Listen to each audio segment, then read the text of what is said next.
নমস্কার।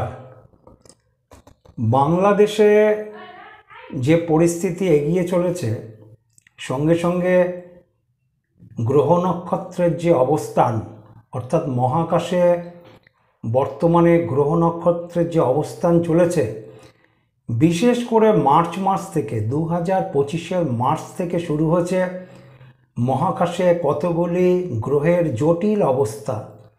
যেই জটিল অবস্থা কিন্তু বাংলাদেশের পক্ষেও ভালো না। আমি আজকে নতুন করে নয়, আমি 2024-এর লাস্টের দিক থেকেই বলে আসছি 2025 সালটা বাংলাদেশের ক্ষেত্রে ভালো সময় নয়।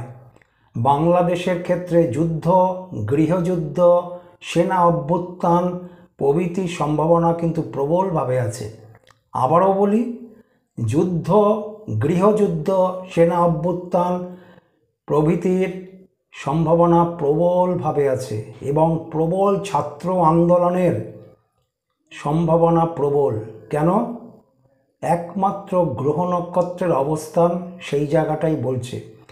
আপনারা দেখেছেন 2025 সাল পড়তে পড়তে বাংলাদেশ কিন্তু একটা প্রাইমারি যুদ্ধ কমপ্লিট করেছে। প্রাইমারি যুদ্ধ ভারত বাংলাদেশ সীমান্তে, যেটা কিনা আজীবনকাল দেখা যায়নি, সেটা কিন্তু 2025 সালে দেখা গেছিল জানুয়ারি ফেব্রুয়ারি মাসে বাংলাদেশের এবং ভারতের সীমান্তে, বিশেষ করতে বাংলাদেশের সেনাবাহিনীর যে দুর্ব্যবহার। সুতরাং মার্চ মাস থেকে সেই প্রবণতা কিন্তু আরও বৃদ্ধি পেয়েছে। মার্চ থেকে গ্রহ নক্ষত্রগুলি একের পর এক যেই জায়গাতে অবস্থান নিচ্ছে, তাতে আমি অ্যাস্ট্রোলজার বেদান্তজি বলতে পারি সময়কাল কিন্তু ভালো না। সময়কাল কিন্তু ভালো সময়কাল না। আর ডক্টর ইউনূস আওয়ামী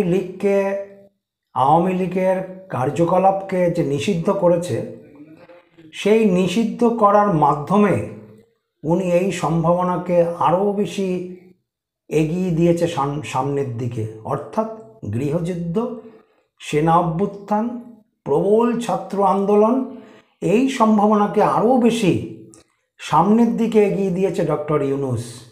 কেননা মার্চ মাস থেকে এই গ্রহ নক্ষত্র অবস্থান খারাপ চলছে, সেটা পুরোটা সারা বছরই চলবে। আর ডক্টর ইউনূসের এই যে মোহাম্মদ বিন তুগলকের যে সিদ্ধান্ত, এই একটার পর একটা সিদ্ধান্ত কিন্তু বাংলাদেশের এই সকল ভয়াবহতাকে আরও বেশি কিন্তু সামনের দিকে এগিয়ে নিয়ে যাচ্ছে। যদি আমি গ্রহ নক্ষত্রের অবস্থান আমি যদি হিসাব করি, তাহলে কালপুরুষের চতুর্থ ঘরে মঙ্গল নিচস্থ অবস্থাতে আছে এবং মঙ্গলের অধিপতি অর্থাৎ কর্কট রাশির মালিক যে চন্দ্র, সে কিন্তু ষষ্ঠ স্থানে বৃশ্চিকের নিচস্থ অবস্থাতে আছে। কর্কটে মঙ্গল নিচস্থ এবং কর্কটের যিনি মালিক তিনি ষষ্ঠ ঘরে, কালপুরুষের অষ্টম ঘরে অবস্থান করছে। এই অবস্থান কিন্তু ভালো না। চতুর্থ ঘরটা দিয়ে কী হিসাব করা হয়? চতুর্থ ঘরটা দিয়ে যেরকম ঘর, বাড়ি, জমি, অপরদিকে চতুর্থ ঘরটা দিয়ে স্টুডেন্ট, কলেজ, ছাত্রছাত্রী, স্কুল, এ সবকে নির্দেশ করা হয়। পুরো শিক্ষা ব্যবস্থাটাকেই চতুর্থ ঘরটা দিয়ে হিসাব করে জ্যোতিষীরা। সুতরাং সেই 4 নম্বর ঘরেই মঙ্গল নিচস্থ অবস্থাতে আছে, অর্থাৎ কালপুরুষের 4 নম্বর ঘরে, এবং 4 নম্বর ঘরের যিনি মালিক, সে কালপুরুষের গণনা অনুযায়ী অষ্টম স্থানে আছে। এই অবস্থান কিন্তু কখনোই ভালো না। তাহলে আমার গণনাতে আমি কি বলতে পারি? ছাত্র আন্দোলন, ওই যে বলেছি 4 নম্বর ঘরটা দিয়ে কী বিচার হয়, প্রবলভাবে ছাত্র আন্দোলন বৃদ্ধি হতে পারে। প্রবল থেকে প্রবলতর ছাত্র আন্দোলন বৃদ্ধি হতে পারে এবং সেটা বাংলাদেশকে আবার একটা নতুন করে উলট পালটের জায়গায় আনার সম্ভাবনা কিন্তু গ্রহ নক্ষত্রের হিসাব অনুযায়ী আমি বলতে পারি। আমি আগেও একটা ভিডিওতে প্রকাশ করেছিলাম যে বাংলাদেশে 2025-এ যুদ্ধ এবং গৃহযুদ্ধের সম্ভাবনা প্রবল, অপরদিকে বলেছিলাম সেনা অভ্যুত্থানের। সময়কাল কিন্তু এটা পড়েছে, সময়কাল কিন্তু মার্চ মাস থেকে অলরেডি পড়ল এবং ডক্টর ইউনূসের মোহাম্মদ বিন তুগলকের যে রীতি অনুযায়ী যেরকম উনি হঠকারিতার সাথে উনি সিদ্ধান্ত নিচ্ছে, সেই সিদ্ধান্তগুলি কিন্তু এই সকল সম্ভাবনাকেই কিন্তু আরও বেশি এগিয়ে দিচ্ছে। আওয়ামী লীগ যখনই জনপ্রিয়তা বৃদ্ধি পেয়েছে তখনই কিন্তু আওয়ামী লীগকে অপোনেন্ট পার্টিরা তাকে দমাবার চেষ্টা করেছে, একদম ভয়ের চোটে নিষিদ্ধ করারই চেষ্টা করেছে।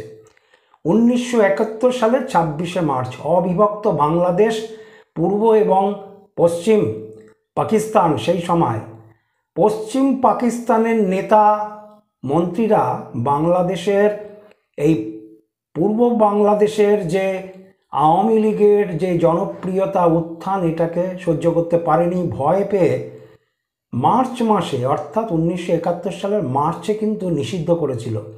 পরবর্তীকালে দেখা গেছে এই নিষিদ্ধ করার ফলে আওয়ামী লীগ আরও ঝড়ের গতিতে আওয়ামী লীগের উত্থান লক্ষ্য করা গেছে এবং জনপ্রিয়তা লক্ষ্য করা গেছে। অপরদিকে একক সংখ্যাগরিষ্ঠতায় বহু সিট নিয়ে আওয়ামী লীগ কিন্তু সরকার গঠন করেছে। ডক্টর ইউনূস কিন্তু সেটারই পুনরাবৃত্তি করছে আমার গণনা অনুযায়ী। ডক্টর ইউনূস সেই দিকের পুনরাবৃত্তি করছে। আর একটা মনে রাখবেন, 10ই মে ডক্টর ইউনূস ঘোষণা করেছে, 10ই মে ডক্টর ইউনূস এই আওয়ামী লীগকে কার্যকলাপ নিষিদ্ধের যে সিদ্ধান্ত এটা ঘোষণা করেছে। অপরদিকে আমি অ্যাস্ট্রোলজার বেদান্তজি, আমি কিন্তু একাধিক ভিডিওতে বলেছি যে আওয়ামী লীগের সংখ্যাতত্ত্ব অনুযায়ী 1 সংখ্যাটা শুভ সংখ্যা, তা 10 সংখ্যাটাকে হিসাব করলেও কিন্তু 1 হয়। মানুষের জীবনের সর্বত্রই সংখ্যার মধ্যে ঘিরে আছে মানুষের জীবনটা। কেউ জমি কিনতে যাবে, সেখানে প্লট নাম্বার কত, বাড়ি বানাবে হাউস নাম্বার কত, গাড়ি কিনবে গাড়ির নাম্বার প্লেট কত, মোবাইল কিনবে মোবাইলের সিমের নাম্বার কত। সুতরাং সংখ্যাটা কিন্তু জ্যোতিষশাস্ত্রের একটা গুরুত্বপূর্ণ বিষয়, কোন সংখ্যা এগোবে। সুতরাং সংখ্যা দিয়েই যে আবার জ্যোতিষশাস্ত্রকে পুরোপুরি গণনা করা যায় এটা সম্পূর্ণ ভুল। যদি কোনো কিছু একটা ভালো বা কিছু ভবিষ্যৎবাণী যদি ব্যক্ত করা হয়, সেখানে সংখ্যা, গ্রহ নক্ষত্রের অবস্থান, দশা অন্তর্দশা, ট্রানজিটে গ্রহ নক্ষত্রগুলি কে কোন জায়গাতে অবস্থান নিচ্ছে, সর্বত্র হিসাব করে একটা ভবিষ্যৎবাণী ব্যক্ত করা হয়।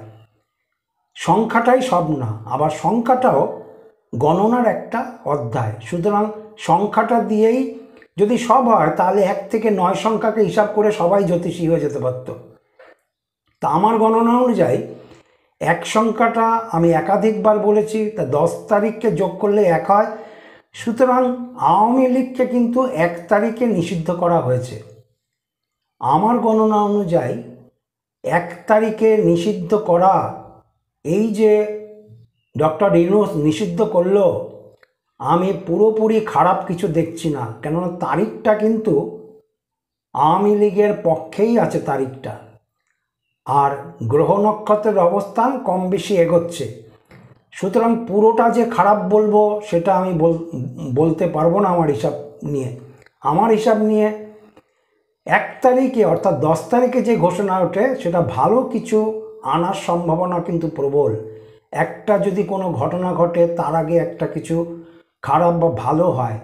সব খারাপ ঘটনাই খারাপ কিছু বয় না, কিছু খারাপ ঘটনা অনেক কিছু ভালোকে ইঙ্গিত করে। এটা সেই ঘটনা হওয়ারও সম্ভাবনা কিন্তু আমি দেখতে পাচ্ছি।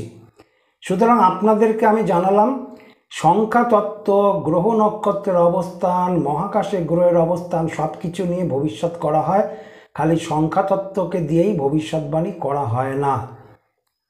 সেই হিসাব নিয়ে আমি বলতে পারি 10 তারিখে যেই ঘোষণাটা হয়েছে সেই ঘোষণাটা আমার গণনা অনুযায়ী খুব যে খারাপ দিকে আপনারা ভাবছেন, অনেক কিছু ভালোর সম্ভাবনা সামনের দিকে আসছে।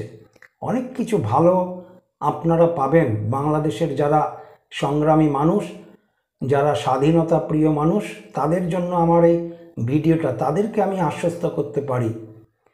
সুতরাং অপেক্ষা করুন। আর আমি বারবার যে বলে আসছি, আমার প্রতিটা ভিডিওতেই আমি যে ব্যক্ত করছি, বর্তমানে গ্রহ নক্ষত্রের অবস্থান কিন্তু ভালো জায়গাতে যাচ্ছে না।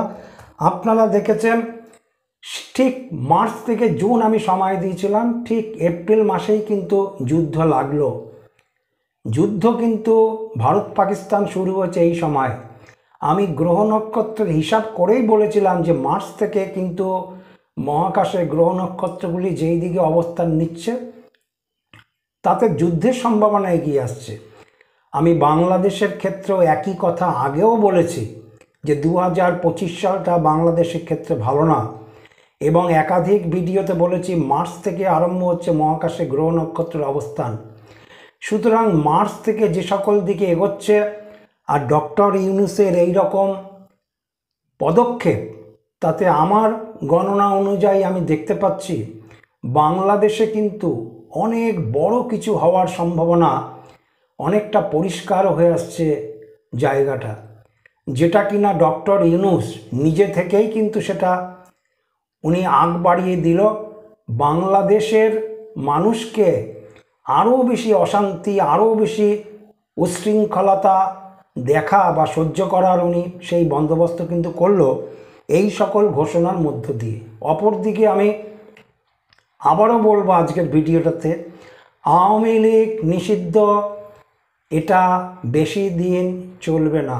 কেউ ভাববেন না আওয়ামী লীগ সারা জীবনের জন্য নিষিদ্ধ হয়ে গেছে, আওয়ামী লীগ আর কোনো দিন ফিরে আসবে না। বাংলাদেশের ইতিহাস যদি কেউ জানেন, আওয়ামী লীগকে তো একাধিকবার নিষিদ্ধ হয়েছে, এছাড়াও বাংলাদেশের অন্যান্য দলও কিন্তু নিষিদ্ধ হয়েছিল। পরবর্তীকালে আবার কিছুদিনের মধ্যেই কিন্তু সে ফিরে এসছে। সুতরাং আওয়ামী লীগ যে প্রবল গতিতে, প্রবল শক্তি নিয়ে, প্রবল উন্মাদনার সঙ্গে যে আওয়ামী লীগ বাংলাদেশে পুনঃপ্রতিষ্ঠা হতে চলেছে, ডক্টর ইউনূসের এই সকল পদক্ষেপ সেই জায়গাকেই পরিষ্কার করে। সুতরাং আমাদের সেইটা অবশ্যই দেখার বিষয় আছে। আমি অ্যাস্ট্রোলজার বেদান্তজি বাংলাদেশের এই আওয়ামী লীগ নিষিদ্ধের বিষয় নিয়ে আমি পরপর কিন্তু এর মধ্যে ভিডিও দেব। আপনারা আমার চ্যানেলটার দিকে লক্ষ্য রাখুন এবং চ্যানেল সাবস্ক্রাইব করুন, শেয়ার করুন, লাইক করুন। নমস্কার।